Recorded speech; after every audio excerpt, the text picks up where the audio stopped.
Gente que vem, gente que vai. O processo migratório parece que faz parte da sina de todo o ser humano. Até porque, mais cedo ou mais tarde, todo mundo acaba saindo do seu local de origem, em busca de sonhos, de trabalho e também de uma vida melhor.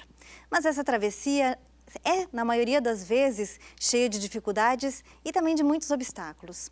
O que é a migração? O que é imigração? Quando e por que elas ocorrem?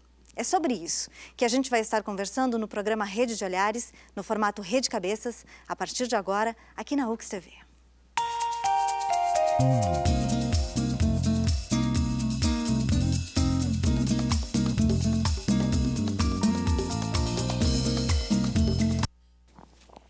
Para estar falando sobre isso, hoje nós estamos reunindo uma mesa que discute diretamente esse assunto. Aqui do meu lado, a professora Vânia Herédia, que é professora de Sociologia aqui da UX. Seja bem-vinda, prof. Obrigada, sou feliz de estar aqui para poder falar desse tema que é tão pertinente, né, à nossa realidade. Aqui comigo também, professor e padre Roque Graziotin, que é professor e também integrante do Centro de Direitos Humanos aqui de Caxias do Sul. Seja bem-vindo. Obrigado. É bom estar aqui com vocês, num assunto tão polêmico e tão atual. Conosco também a Juliana Roça, que é professora universitária e também pesquisadora em Letras e Cultura. Seja bem-vinda. Boa noite, obrigada pelo convite. E também conosco a Drica de Lucena, que é secretária de Turismo aqui de Caxias do Sul. Bem-vinda. Muito obrigada, uma boa noite. Muito obrigada pelo convite. Vou começar contigo, prof. Vânia. Eu abri o programa falando que as pessoas se movimentam e que parece que isso faz parte da sina, né, do ser humano sempre estar nesse processo. Por que isso acontece? Bom, na história da humanidade, os deslocamentos populacionais, eles fizeram parte da busca do indivíduo e na luta da sobrevivência. E é lógico que à medida que a sociedade foi se organizando, esses deslocamentos, principalmente nós tínhamos povos nômades que iam em busca de alimentos, depois tem a questão da propriedade, tem a questão da terra, tem a questão da escravidão. E esses deslocamentos passaram a ser quase características dessa luta, né, em busca de um indivíduo poder ter um lugar para ele, né? Nós vamos ver que no início isso não era um problema, né? O problema começa, se a gente pode dizer que é um problema, né? Quando os estados nacionais começam a estabelecer fronteiras, né?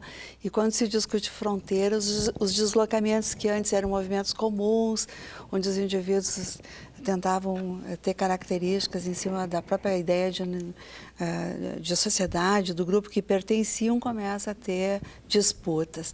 Hoje a gente nem fala mais só de deslocamentos, a gente fala de diásporas, né? A ideia de quase uma separação. Então eu diria que é um tema que interessa, sim, interessa a todos nós. Ele tem um viés histórico muito forte, mas além de ele ter um viés histórico, ele tem um viés econômico e um viés político. Quer dizer, quem são os migrantes, né? Por que as pessoas migram, por que elas se deslocam e por que em alguns lugares elas são bem recebidas e em outros lugares elas são indesejadas, né? Elas criam problemas, elas nem sempre há um entendimento da importância, porque qualquer um de nós poderia estar numa situação de deslocamento. Então eu diria que muitas vezes a falta de conhecimento histórico na sociedade, principalmente a questão cultural, ela impede que as pessoas entendam que quem migra não migra só porque está bem, né? Quem migra porque busca algo que não tem no lugar de origem. Então, tem um lugar de origem, tem um lugar que muitas vezes nem só de origem, né? É um lugar que expulsa e o lugar que recebe. E muitas vezes nós estamos num lugar que expulsa, em outros momentos nós estamos num lugar que recebe. Então, esse olhar dessa contradição, essa ambiguidade dessas questões que são de natureza, inclusive cultural, elas são importantes para que nós possamos pensar, né, o nosso papel como cidadão no sentido de também entender o lugar do outro. Eu diria que é um tema muito polêmico nesse momento no nosso país. É mais o que a gente vem vivenciando. E ele não é um problema nosso, ele é um problema da humanidade. Assim, a gente vê a questão do Mediterrâneo, a questão da África, a questão da Ásia. Mas o nosso país, como um país que tem uma perspectiva realmente de futuro, é talvez o lugar onde as pessoas realmente gostariam de morar. Olham, né, para esse país. E, Juliana, a prof. Vânia falou justamente dessa questão, né? Em alguns lugares se é bem aceito, em outros lugares não se é muito bem aceito. Por que tu acha que isso acontece? Eu acho que tudo que é diferente causa o estranhamento. E as pessoas que migram, elas trazem uma bagagem que é diferente do pessoal que recebe. Eu venho acompanhando mais de perto a questão dos imigrantes senegaleses aqui em Caxias do Sul e eu consigo perceber realmente isso. E a prof. Vânia falou muito bem dessas questões que inserem essas pessoas, que estão envolvidas com essas pessoas que chegam. Algumas são bem-vindas e outras nem tanto. Principalmente, talvez, por esses imigrantes, no caso que eu estou trabalhando com as questões dos discursos que emergem dessa realidade, por eles serem da África, por eles serem negros, por eles serem de um local de extrema pobreza e que acaba causando um estranhamento muito grande, principalmente aqui na nossa região de imigração italiana.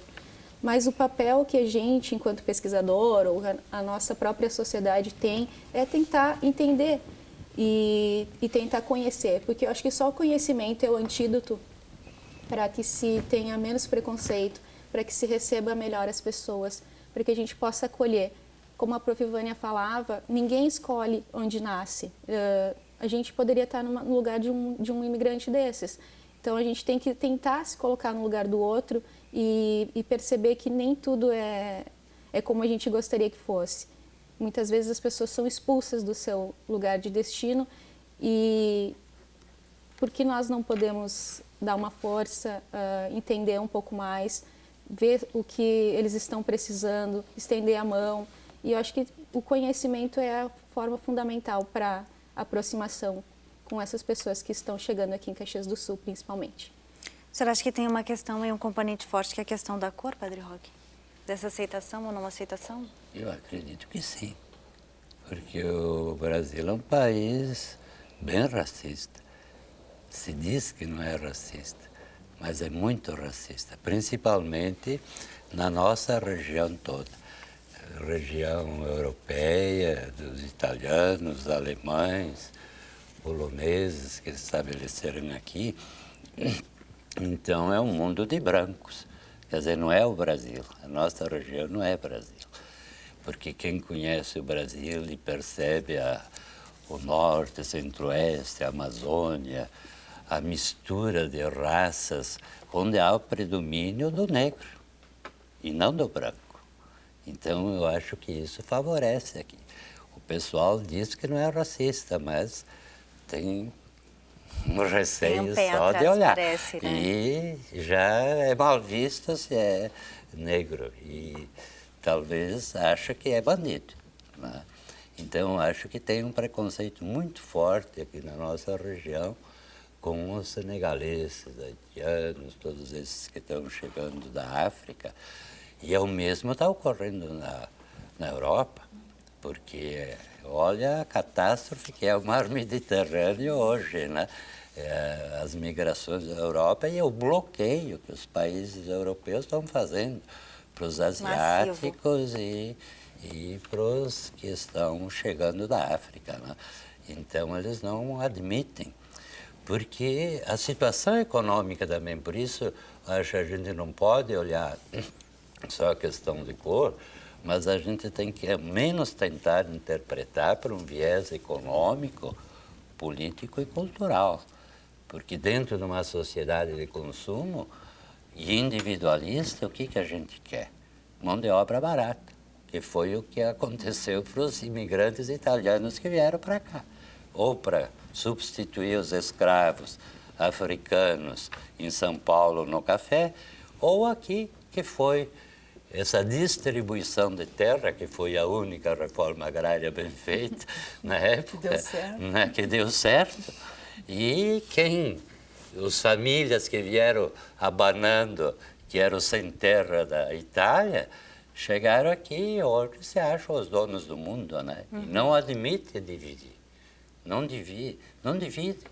Então, é uma cultura muito individualista, muito consumista, e no suprimento da mão de obra barata, né? Então há uma rejeição, sim. Eu acredito, ao menos percebo isso. Que é visível. Antes de eu passar para a Drica, eu vou chamar um material, porque a nossa equipe de reportagem gravou com a irmã Maria do Carmo, onde ela fala um pouquinho a respeito dessa ideia que se tem de superioridade de uma etnia sobre a outra. Vamos conferir. Talvez até superar uma certa cultura etnocêntrica, que diz assim, que a cultura europeia, enfim, né, ela é superior a uma cultura africana. E não é verdade. A gente sabe que, do ponto de vista de conhecimento, enfim, as pessoas que vêm, elas têm um grande potencial. A gente sabe que na África existem também universidades, existe pesquisa, existe cultura. Então, parece que o ponto de partida disso, desse conflito que há, o ponto central está talvez ainda nos resquícios, né, dessa cultura etnocêntrica que nos diz que de repente alguém é superior ao outro. E às vezes até de forma até muito inconsciente as pessoas dizem isso, né?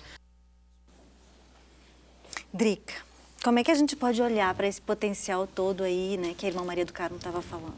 Com certeza. Primeiramente, quer dizer, a oportunidade de estar aqui, né? E acredito que, com base no que os professores aqui mencionaram, uma coisa fica evidente, que Caxias do Sul é uma cidade abençoada. Né? Porque eu acredito que dentro da questão de em busca de uma melhor economia, de uma melhor qualidade, as pessoas estão em busca da sua felicidade.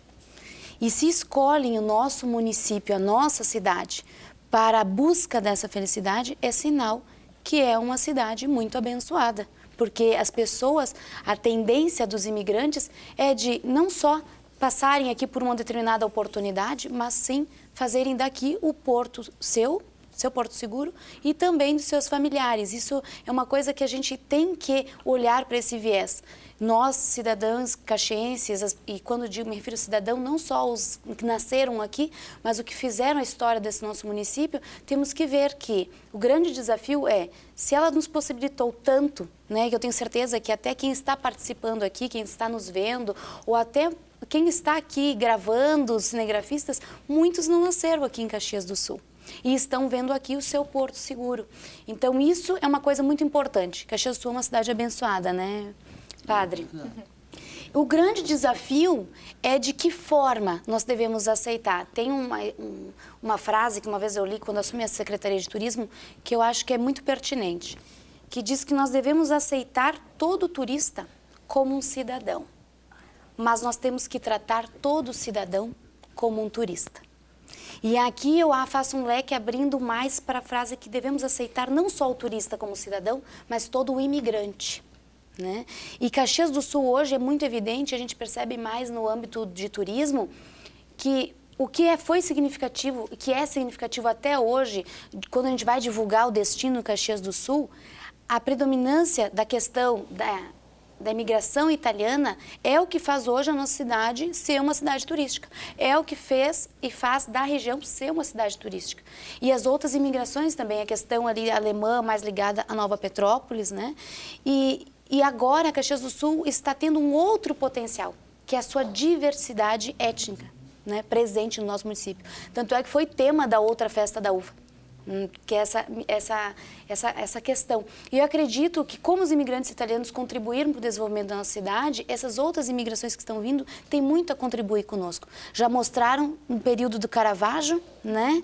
Mostraram em outros fatos aí. Então, eu acredito que é justamente isso, utilizando de meios de comunicação, de debates sobre esse assunto, que o cidadão em si, a gente tem a obrigação. Eu costumo falar que nós, enquanto cidadãos caxienses, nós temos a obrigação de bem acolher quem vê na nossa cidade uma oportunidade para a sua felicidade. E que não venha e fique só um período, mas venha e ajude a construir essa história. Porque se estão vindo em busca de uma oportunidade, é justamente essa que nós temos que fazer. Então fique, porque você está na cidade certa. Esse eu acho que é o norte não só do turismo, do acolhimento, mas de todo cidadão e a pessoa que nos assiste. As pessoas estão aqui e aqui é a cidade certa para elas estarem. Professora Vânia, a ideia da cocanha é antiga, então, aí vem perpassando de geração em geração. Eu diria que nesse pensamento tem muitas contradições, né? Por quê? Porque em cima dessa questão da acolhida, nós tivemos todo o desenvolvimento industrial que fez com que Caxias se destacasse dentro da economia nacional, e eu diria que realmente a forma como foi construída essa riqueza a partir da mão de obra, seja dos italianos, seja de todos aqueles que junto com eles fizeram inicialmente o processo industrial, foi profícuo. Tá?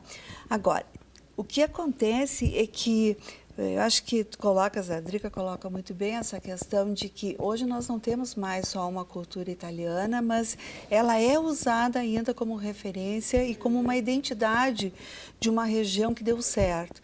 Mas aí vem os aspectos que o Roque levantou anteriormente. Por que essa região deu certo e outras não? Né? O que tem a ver isso com a nossa região? Eu diria que a primeira grande questão na nossa região foi o acesso à terra, né? O acesso à propriedade. Aquele que acessa com a propriedade, ele acessa diferente à questão do mercado. Depois ele teve muitos benefícios governamentais, né, que hoje quase seriam impossíveis de serem compreendidos pela população brasileira, que o governo deu mas tantos benefícios para os estrangeiros naquele período e não deu para os nacionais, não deu para os nativos. Né? Então tem essa questão de que muitas vezes para cada período as coisas mudam mas muitas vezes a questão da ótica dos interesses, por que queriam realmente esses europeus aqui. Então eu diria que nós, nesses 140 anos que nós temos, por exemplo, de história nessa região, que dentro da história do Brasil, uma partezinha, né, que é muito exitosa, ela mostra que o acesso à terra, o acesso ao trabalho, o acesso aos bens, né, as condições de trabalho são muito importantes para que uma sociedade se desenvolva. Consequentemente, nós vamos ver que nessa região havia necessidade de mão de obra não apenas italiana. Então, se nós olharmos, dependendo do período histórico, nós vamos ver que nos anos 30 nós vamos ter mobilidades internas, as pessoas vêm dos distritos rurais, depois nos anos 50 nós vamos ter uma migração muito forte dos campos de cima da serra, nos anos 70 nós já vamos ter de outros estados, nos anos 90 nós já vamos ter de todo o Brasil, já inicialmente de fora, latina. Mas essa migração recente, que talvez a gente pudesse pontuar aqui, que foi colocada na mesa, que é a migração dos africanos e também dos caribenhos, no caso dos haitianos, ela decorre de um momento em que o mundo está se transformando com uma nova divisão internacional do trabalho e com a questão da globalização. Então, não é mais aquele momento do século XIX que as direções eram únicas, muitas vezes unilaterais. Não, hoje nós estamos sujeitos a receber pessoas, né, populações, deslocamentos de qualquer lugar, né, do mundo. E aí a gente se pergunta como é que a gente vai lidar com isso, se isso é importante mesmo, tá? O que isso gera para um país, né, que tem muitos problemas de democracia racial. Ou seja, ele tem um discurso de que todos são iguais, mas no momento que nós temos algumas políticas ou alguns programas, fica evidente que a sociedade não tem bem essa compreensão do que por exemplo, nesse momento, que é diferente, haitianos de senegaleses, eu diria, um como refugiado, o outro como... Sim. Tem características diferentes, mas o que eles estão fazendo aqui, por que eles estão aqui? Né? Então, tem muitas questões que nós, educadores, né, que lidamos com a educação, com a escola, com a questão do conhecimento, nós precisamos alertar a população.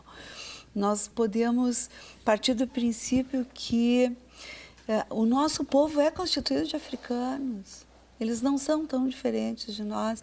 A nossa história de escravidão é baseada na África. Eles não são tão distantes. Só que nós desconhecemos, nós só estudamos e muitas vezes priorizamos o outro lado, o lado que de alguma forma teve sucesso, mas também devido à questão das políticas. Eu diria assim que nós temos ainda uma longa caminhada para entender a questão da diversidade cultural, e eu vejo que a universidade ela tem um papel fundamental nesse processo, porque ela forma os professores, ela é um dos pilares da cultura, e ela não pode cair, ela tem que estar atenta, né, Juliana? Os nossos alunos na pós-graduação, né, a gente tem que estar atento, nós como professores na cidade, de enfrentar esses preconceitos. A irmã disse muito bem, Nós não podemos manter ainda aquela ideia de que a Europa é superior, nós inferiores, porque nós estamos num outro momento do mundo. Tá? E nós temos que nos abrir para essas questões. Eu quero aproveitar porque a ideia que a gente tem da Cocanha, que é esse espaço, esse lugar, enfim, de crescimento e que eu acho que varia de cada processo de imigração que a gente tem, mas que sempre se busca isso, né? A gente fez uma entrevista com a Prof. Cleudes e ela traz um pouco sobre o que está escrito, o que se diz a respeito desse país da Cocanha. Vamos conferir.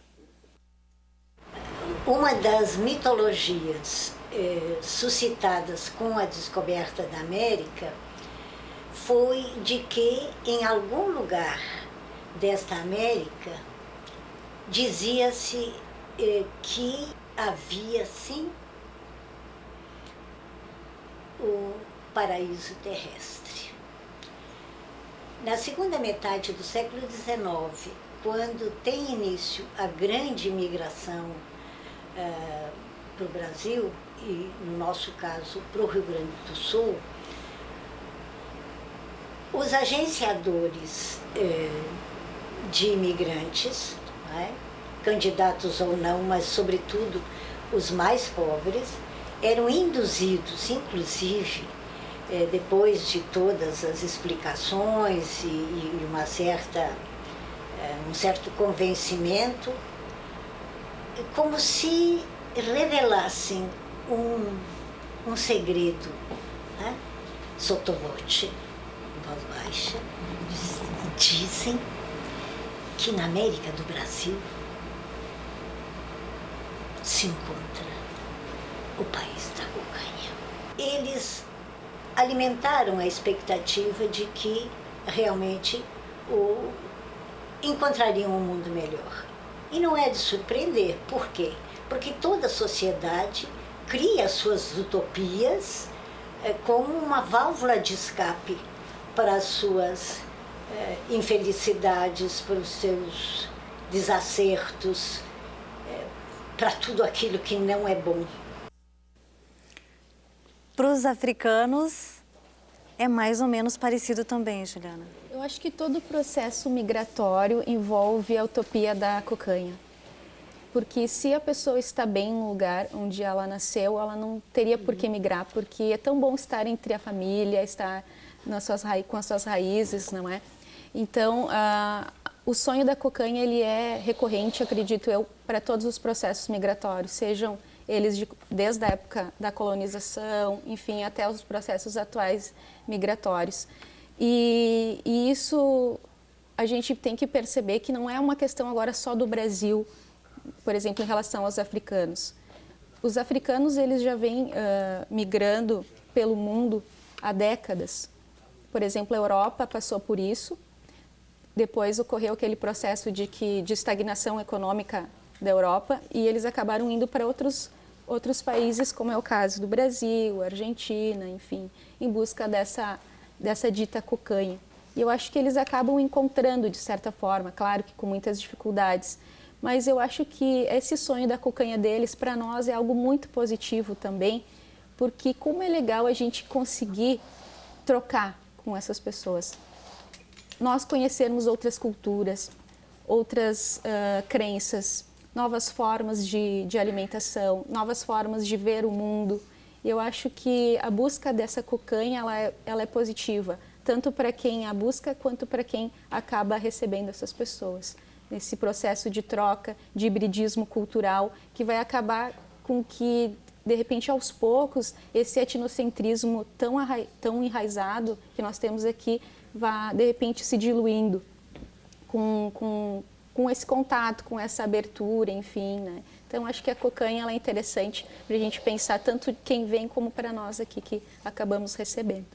E, Padre Roque, como é que a gente faz para estabelecer esse respeito, hein, com relação a essa cultura que é diferente e aproveitar essa diversidade?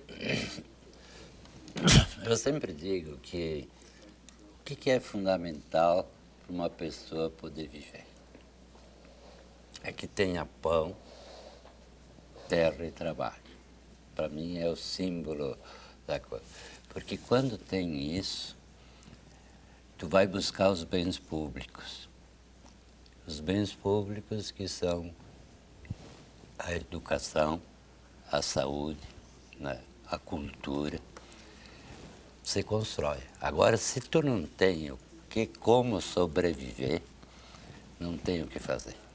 Quer dizer, esse é o bem principal. Saco vazio não para em pé, diziam os velhos provérbios dos italianos, né? Então, isso é fundamental em qualquer parte desse mundo. Por isso que eu vejo que quando o pessoal chegou aqui, tinham terra, trabalharam muito. Demais. Eu acho que o trabalho é símbolo da coisa. E mantinham uma fé inabalável. Uma fé que iam vencer. Uma fé que tem um cunho religioso até onde se agarrar. Porque não tinha onde se agarrar. Então, a tradição cultural, religiosa, foi fundamental para a sobrevivência deles. Mas buscaram elementos, porque não tinha escola pública. O pessoal fazia as escolinhas, as maestras e os maestros começaram a ensinar por aí, né? Tem a Vila Maestra hoje aqui em Caxias, que era uma professora, né? E assim tantos. E uma coisa que me chama a atenção aqui, que para suprir esses bens culturais, foram buscar os franceses, as congregações religiosas francesas que vieram para cá, os capuchinhos, maristas, lasallistas, as irmãs de São José de Chambéry, que vieram porque, claro, foram meio expulsos da França e da Alemanha, os jesuítas também, né? Mas vieram para cá para suprir uma necessidade básica que era o ensino. A gente fez um estudo sobre a contribuição das escolas católicas aqui em Caxias e é muito interessante os dados que a gente foi colhendo. E agora o pessoal briga porque o governo estabelece cotas ProUni. Então é um absurdo. Por isso a reação que a gente vê, inclusive, aqui, contra as cotas, no Brasil inteiro, porque o ensino superior, a pesquisa, foi dado para quem? Através das universidades federais para os ricos. Aí sim elas ganharam bolsa de estudo e ProUni e cotas até hoje, né? Agora que estão desmistificando um pouco esse ensino público, que era para os ricos do Brasil, e aí ficou os particulares, os comunitários. Então, acho que esses bens públicos fundamentais, que é não só o trabalho, o pão, a terra, mas a escola, o ensino, a educação, a cultura, a saúde, eles vêm por isso, os migrantes. Claro. Não é para outra coisa. Em busca de uma condição melhor. Uma condição melhor de se poder sobreviver, né? Para si e para a sua família. Quer realmente um paraíso melhor. Sim, era o que a Drica comentava. Né? A Juliana, que estava conosco, teve que dar uma saída, mas colaborou conosco aí durante o primeiro bloco aqui do programa. E a gente saiu do bloco anterior e eu tinha te roubado a palavra, né, Drica? Vamos lá. Só complementar o que a prof. Vânia falou, né, fazendo uma reflexão com base na imigração ali no século XIX, acho importante ver que assim como a globalização como um todo, né, deu um desencadeamento diferenciado, hoje nós temos outras formas de retribuir esse imigrante com algumas outras oportunidades que não só a terra, e aqui eu falo justamente da lei do SUS, que é de 1990, que é uma lei recente e que dá a universalidade do acesso à saúde a todos, né? E isso, essa imigração tem pontos positivos na questão turística, falando na questão, muitas vezes, da contribuição que eles podem trazer com a sua cultura, mas também dá um desencadeamento aí, numa questão social, né? Porque junto com eles vem uma demanda ligada à saúde, à educação, à questão habitacional e, por muitas vezes, o poder público, o Brasil, bem dizer, assim, a esfera pública, né, o Estado, fica numa situação complicada, porque às vezes os próprios brasileiros não estão conseguindo ter a oportunidade que é de direito, e aí essa imigração acaba tendo essa questão desse conflito. Então, eu acho que é muito presente isso também, não só na questão de preconceito de raça ou não, mas é o que a gente sente na rua, né? Às vezes, assim, a gente não está dando conta do povo. Ouve, né? Muito isso. Então, isso é o que mais se escuta, assim. É que eu acho que justamente é isso. É muito mais com base em refletir, né? Que aqui é um espaço para todos, né? E o padre mesmo pode dizer, né? A gente tem que agir com o outro como se fizesse com a gente. Então, eu acho que falta muito mais essa questão de reflexão social. Eu queria contribuir nessa direção com as pesquisas que nós temos agora. Nós estamos fazendo uma pesquisa com os senegaleses, financiada pela FAPERGS, e nós vimos que os senegaleses, já passaram mais de 2.000 senegaleses por Caxias, e eles foram, nem todos ficaram aqui, mas eles são absorvidos no mercado de trabalho, porque uma parte do trabalho que eles executam, não necessariamente as pessoas que moram aqui, elas pretendem desenvolver. Então, nesse sentido, nós percebemos também como esses deslocamentos eles servem para a sociedade à medida que eles resolvem problemas básicos da sociedade na questão da mão de obra e, ao mesmo tempo, tudo isso parece que é um problema para a sociedade, mas eles estão resolvendo problemas de produção. Eu vejo, por exemplo, na Itália, no período que eu estava fazendo meu doutorado lá nos anos 90, a Itália fez um programa de integração dos senegaleses dentro da Itália, que envolvia línguas, envolvia a questão das famílias. Mas eles não fizeram necessariamente só porque os senegaleses eram... Não, eles precisavam da mão de obra naquele momento para fazer serviços que eles não encontravam com o povo italiano.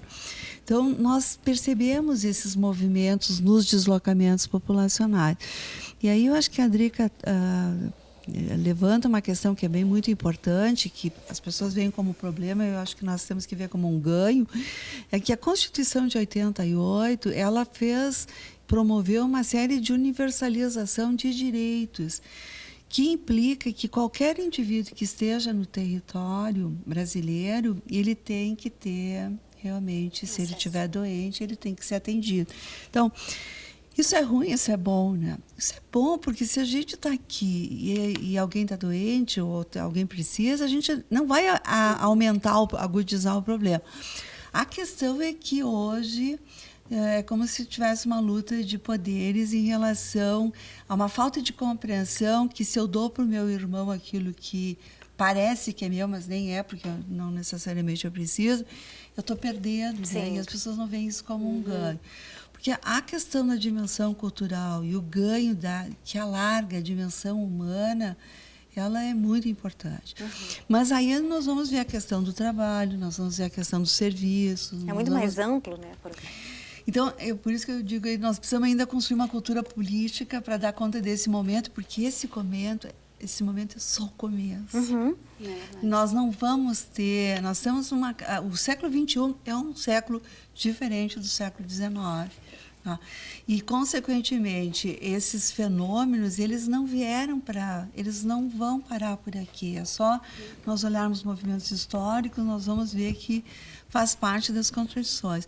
Claro, nós temos guerras, nós temos epidemias, nós temos fenômenos demográficos que eliminam, muitas vezes, o excedente da população e resolvem imediatamente os problemas. Mas os fluxos demográficos, eles são realmente algo que nós temos que começar a estudar, pensar, entender e ver como nós vamos realmente trabalhar com eles. A gente tem mais um trecho da entrevista com a irmã Maria do Carmo e eu quero trazer para a roda porque ela fala, por exemplo, ela vai falar muito bem ali da questão de que parece que se tem um pouco de medo da perda da identidade do italiano com a chegada dos senegaleses. Vamos conferir. Que é um pouco aquele receio de que o outro, de alguma forma, poderá roubar uma identidade que foi construída já centenária, uma identidade italiana, né? Eu acho que esse receio as pessoas não têm que ter, porque a história do município ela é marcada por essa migração, pela contribuição do migrante que veio às vezes na mesma condição que hoje chegam esses migrantes aqui e que com muito trabalho, com muito esforço, com muita dedicação construíram, né, várias coisas. E agora então a gente está vivendo um novo momento e aí acho que o desafio é a gente acolher esse novo momento, não com receio de que essas pessoas de alguma forma vão roubar a identidade, né, do município, mas pelo contrário, elas vêm para somar e de alguma forma para dar continuidade, porque se a gente pudesse assim juntar o que tem em comum a imigração italiana com a imigração hoje, principalmente dos africanos, esse desejo, é o sonho, né? Olha que imagem bonita que nós temos lá no Monumento do Imigrante, aquela família que olha para o horizonte. E a gente vê esse continente africano que olha hoje para o Brasil e pensa, nossa, lá eu posso construir uma vida diferente, eu posso reconstruir a minha vida.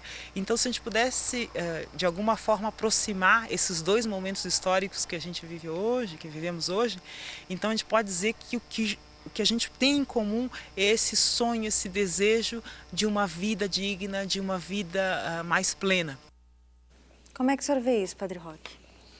Mas olha, eu vejo que esse sonho ele é inato em todo ser humano, em qualquer lugar desse mundo. E nós, dentro desse mundo globalizado, com todos os recursos da internet, das comunicações, não tem mais distâncias, não tem mais distâncias. Então, mesmo os que vêm para cá, eles se informam. Às vezes eles conhecem melhor o nosso local e por isso às vezes escolhem onde chegar, porque eles sabem que as possibilidades que tem. Então, isso hoje dá acesso ao conhecimento disso aí. Então, essa diversidade que se estabelece, essa identidade, eu acho que é só alguém muito tradicional, muito retrógrado, que quer preservar a identidade. A identidade se constrói. O tempo inteiro. É dinâmica. Não dá para ficar lá com a enxadinha na mão. Né? Aquela era o jeito que se fazia. Hoje ninguém mais usa praticamente enxada, né, para trabalhar. Mesmo na agricultura, o mínimo possível, né? Então, eu acho que a identidade ela está garantida pela cultura. Não é só por tradições, mas é uma cultura que se estabelece nova, com novos horizontes, que tem essa predominância da produção vinícola, do vinho, porque quem vem para cá para turismo, eles querem ver as coisas tradicionais, não querem ver a modernidade. E assim como qualquer um de nós que vai para um outro país, a modernidade, com a globalização, internet, comunicação, ela está na casa de cada um, está no celular. Hoje com o celular tu gira o mundo, né? Então tem um mundo nas tuas mãos realmente, né? Então acho que a identidade cultural tem características, sim, que são fundamentais e que atraem, principalmente na linha turística. Com certeza. Isso aí eu acho fundamental. Né? Então, eu acredito que esse medo de perder a identidade não tem porquê, não é? Hoje não tem porquê. E até, Adriana, tem que construir. Indo nessa linha assim, de compreensão dessa imigração, eu acho que é dos dois lados. A gente também tem que compreender o cidadão, o indivíduo que está aqui residente e que tem toda uma cultura sua, né? E a questão é assim, que toda mudança ocasiona medo, independente do que for, né? Então, isso é praticamente estabelecido. O que eu gostei que a irmã realmente mencionou é que o monumento é imigrante. Se fosse ver, em 1954, foram muito visionários, porque ele é um monumento nacional imigrante, ele não é um imigrante italiano. Ele é uma homenagem a todos. Então, já sabia que aqui ia ser terra de imigrante, independente da época, né? Mas o Getúlio, ele tinha um compromisso a cumprir aqui com o resgate histórico do envolvimento. Agora, acredito que é extremamente importante nós mencionarmos a questão da última Festa da Uva, que eu até confidencio aqui que durante o desfile da Festa da Uva me emocionei várias vezes, principalmente no momento em que os senegaleses passaram. Por que mencionei? Porque eu sou caxiense, nascida, criada, eu brinco, sou caxiense da Gema, né? E sei o quanto é difícil, às vezes, para na nossa comunidade aceitar quem vem de fora. É um grande desafio. E quando a gente entrega a Festa da Uva, eu digo entrega realmente, a Festa da Uva, no seu, pode-se dizer assim, na sua rua que está localizado o coração da cidade, né? Com a Festa da Uva, que é aí há mais de 83 anos, também algo que todos os caxienses e quem é apaixonado por ela. Quando tu dá este acesso a eles é a maior demonstração, eu acho, de solidariedade que foi no sentido de aceitação, de dividir aquele momento tanto da cidade com aquela imigração que, no primeiro momento, tem uma discriminação muito grande. Eu acho que ali foi um gesto realmente que é o que se espera do caxiense. Que a Festa da Uva utilizou o seu momento mais especial para dividir aquele espaço com quem estava vindo e talvez tão discriminado. Então isso é uma coisa muito importante, muito presente, e eu acredito que vai ser trabalhado também nas próximas, na questão da Festa da Uva. Então isso é uma contribuição muito grande, mas também acho importante a gente mencionar esses fatos, né, que dimensionaram, e por isso para mim foi o momento mais importante, foi o momento que eu emocionei, porque ali foi de entrega para essa imigração. Agora, é fundamental essa participação do poder público, porque se já existe o preconceito, mesmo com a participação do poder público ali junto, mostrando, trabalhando, sem esse respaldo... É porque a Caxias ela tem vários momentos migratórios e nesse momento nós poderíamos dizer que as migrações recentes elas se contrapõem, elas são muito distintas das migrações iniciais, né? Então nós teríamos migrações históricas, migrações recentes com características diferentes, mesmo que haja os deslocamentos. Eu diria, a cidade, à medida que ela absorve, essa população vai se integrando como parte da cultura da cidade. Então, aparecer na festa, viver na cidade, compartilhar com os espaços que a cidade oferece à pessoa que mora aqui é muito importante, porque faz parte dessa realidade. Agora, que elas têm características distintas, elas têm. Elas têm a questão da cultura, elas têm a questão da língua, elas têm a questão religiosa. Da própria alimentação. Assim, a questão, eu diria assim, a própria questão religiosa, ela mostra a possibilidade de sincretismos, porque a cultura católica foi muito forte na nossa região, ela foi um elemento de identidade da italianidade que se mantém até hoje. Então, a chegada de muçulmanos com novos hábitos, com regras, tudo isso muitas vezes pode parecer, né, assim, bom, mas o que é realmente essa diversidade? Então, eu diria que são momentos distintos, importantes, tá? E que mostram que é possível fazer a integração. Se não fosse, as pessoas não estariam empregadas, elas não estariam contribuindo dentro das empresas, no comércio, nos serviços, né?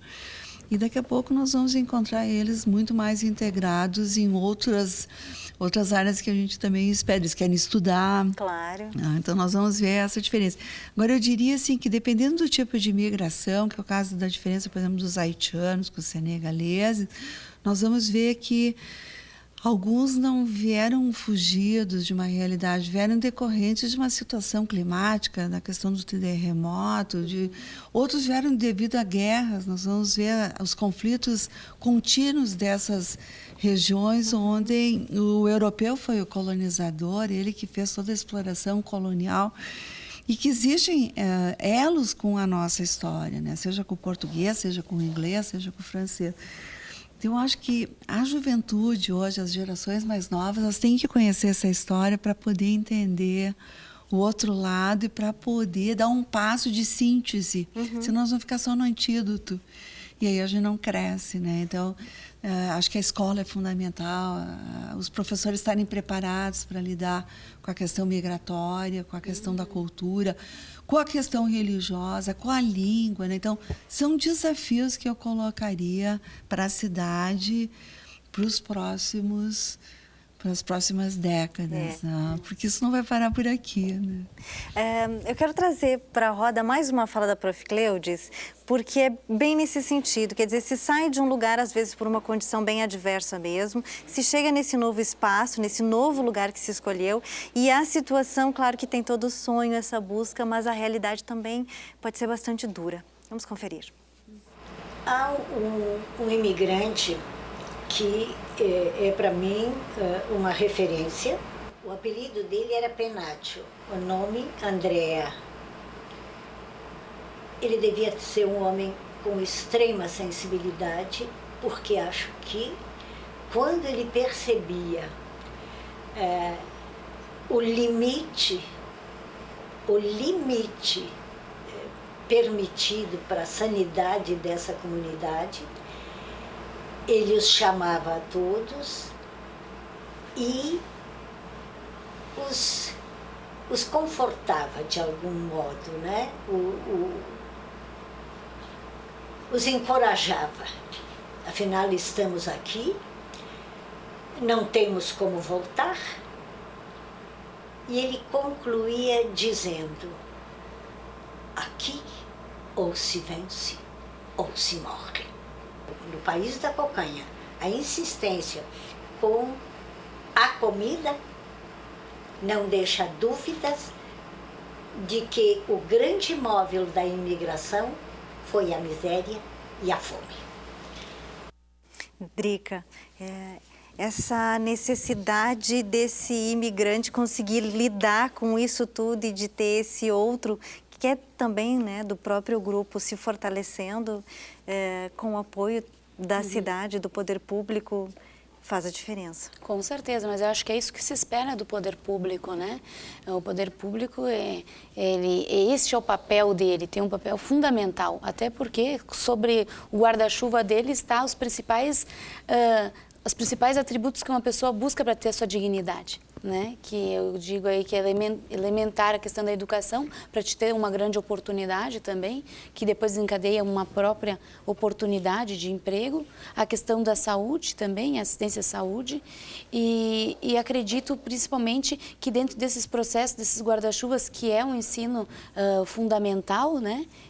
Trabalhar a questão da educação, não acredito em outra forma de transformação do que não sendo pela educação. Né? Então, isso é extremamente importante preparar também, eu costumo dizer, a questão dos professores, de todas as pessoas que nós temos este papel, o poder público tem este papel, com certeza, mas como em tudo, né, nós precisamos de vários elementos. Não só o poder público não consegue fazer tudo. Claro. Né? Comunidade tem um papel fundamental nesse processo. Os meios de imprensa também, porque como foi bonito ver uma matéria que foi mencionado de uma ação de um senegalês que beneficiou uma pessoa, né? Então, isso também vai mostrando essas boas práticas para a comunidade também começar a olhar com outros olhos. Porque, como diz a professora, só vem algumas coisas, mas que está suprindo uma demanda que até então ninguém queria, né? E de certa forma, então acho que esse é um papel, é um complemento. Eu acho que a mudança só se faz a partir do momento que o poder público percebe que ele tem esse papel fundamental de acolher, né? E também nós temos um papel também de estar atento a essas mudanças, né? Como um todo, que não é só no Brasil, acredito. Então, o poder público, com certeza, tendo essa reflexão, facilita muito mais, acredito, a questão da aceitação da imigração.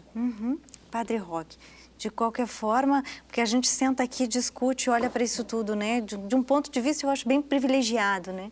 Mas a gente sabe que tem aí dois polos nessa sociedade. Esse polo que olha com o intuito realmente de ajudar, de ser solidário, e um polo que se fecha cada vez mais. Como é que o senhor vê a conjugação disso? Isso, eu acho, vai muito da consciência que a gente vai criando. porque o Paulo Freire nos ensinava que a gente tem que partir da realidade. E essa nossa realidade é muito dura, e que vai se avolumar fundamentalmente nas relações entre as pessoas, que não está fácil não, porque quem tem o capital quer aumentar os seus privilégios, né? E os outros que se dane e desaparecem, como está sendo hoje a regra, né? As pessoas que não produzem são descartáveis, são jogadas fora. E é isso que está ocorrendo em todos os lugares do mundo.